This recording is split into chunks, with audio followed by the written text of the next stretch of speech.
Hi mamas, welcome back. So the first thing to know here is that a diastasis is a thinning of the fascia and therefore a separation of the rectus abdominal muscles where the fascia would usually be holding them together. So during pregnancy, the rectus abdominals or the six pack stretches out to approximately twice their usual length. So think of the fascia at that point as being a bit like the knee of your jeans where it wears thin due to overstretching. So the thinning of the fascia and the abdominal separation is completely normal during pregnancy. The bigger question is how to repair it afterwards.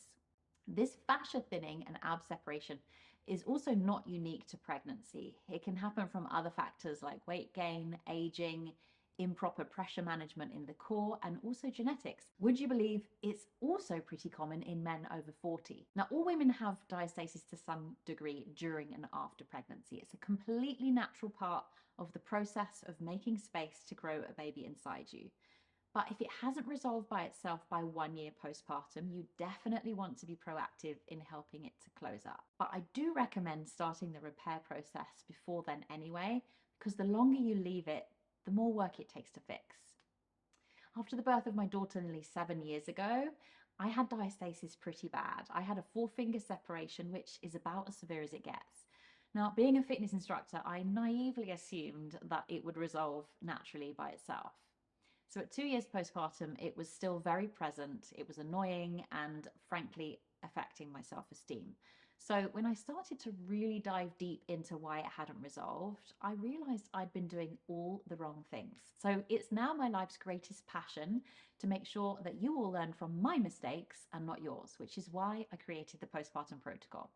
I had been doing all the traditional Pilates ab exercises and wondering why, if anything, it was getting worse and not better. I've been doing all the mummy and me yoga classes, wondering why I felt so weak, even though my body felt overall strong.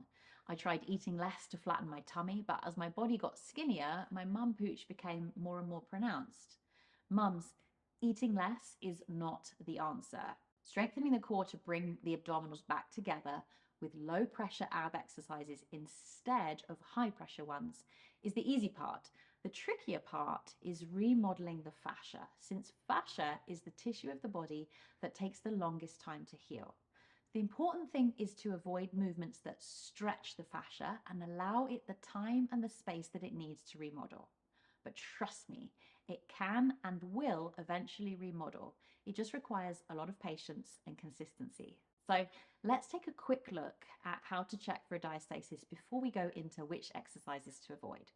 So I want you to come laying on your back, and I always want you to come laying on your back from your side so that we're not putting too much pressure on the core. But you're going to come laying on your back. I want you to bring one hand behind your head and lift your head and chest. Now, what we're essentially looking for is anywhere along the linear elbow, the midline, where our fingers sink down. So take 2 fingers and you're just going to start poking around. Now, it's important to note here that sinking one finger down where your belly button is completely normal. There will always be a little indentation by the belly button. But what we're looking for is anywhere where we can fit more than 1 finger beyond your first knuckle.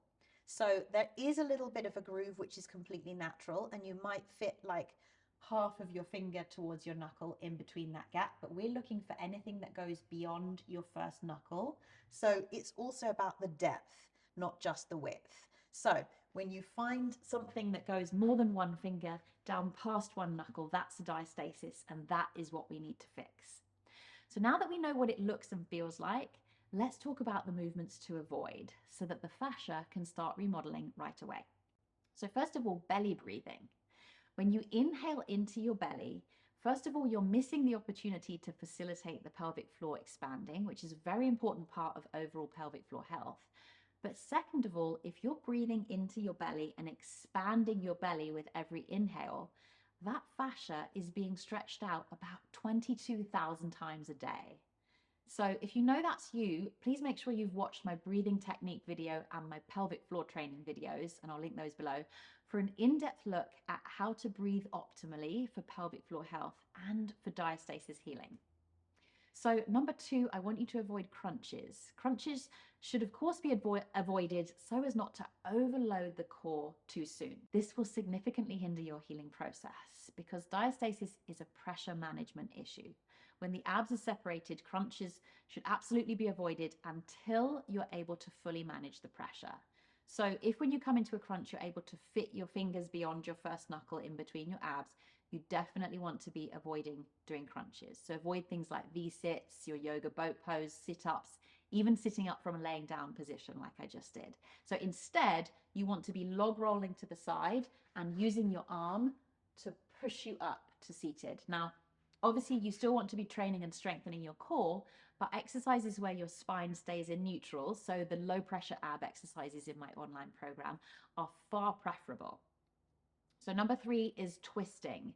You want to avoid deep twists because when you twist deeply, so when you're twisting this way, you're essentially sliding the abs apart from each other. So all of those yoga, those deep twists, you want to avoid those because you're preventing the fascia from healing and coming back together. So instead, you want to try a gentle twist. So keep a little bit of tone in your core and see if you can make the twist come more from your chest and your upper back than from your lower back so that you can keep those abdominals together. Now, this also translates into daily life, so be mindful about when you reach into the back of the car seat to pass something to your child. Keep a little bit of a tone in your core. Try and make that bend come more from your shoulders. Number 4 is back bends. So deep back bends and cobra poses should also be avoided so as not to stretch out the abdominals any further. So when you come into a yoga cobra pose, you're really stretching out those abdominals. What I want you to do instead is to think about keeping your bottom rib down on the mat and making the bend come more from your upper back. So you stretch more of the upper back and you're keeping the abdominals, you're keeping them from being stretched out. Again, you're keeping that fascia from being stretched out.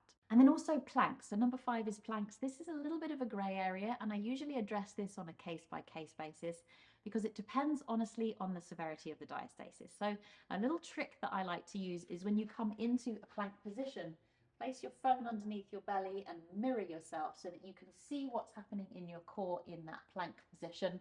And you want to make sure that there's no doming or bulging anywhere along your midline. If there is, your pressure management system isn't ready for planks yet. So to recap, if you have a diastasis, you want to avoid belly breathing. You want to avoid crunch type movements and sit-ups. You want to avoid deep twisting, deep back bends, and possibly planks. So this is particularly relevant to the yoga community because there are very few yoga classes that don't include these movements. I'm a twice trained certified yoga instructor, but I don't teach it because I solely teach mums and too many of the movements are actually contraindicative to a diastasis. Now, that's not to say never do yoga again. My hope is to give you the tools that you need so that you know what and how to modify. My pelvic floor training, which of course I'll link below, will teach you exactly how to breathe in a way that keeps your fascia stable, eliminates rib flare, and flattens your tummy. So I highly, highly recommend doing that for 5 minutes a day, no more. 5 minutes is plenty because we don't want to overwhelm the pelvic floor.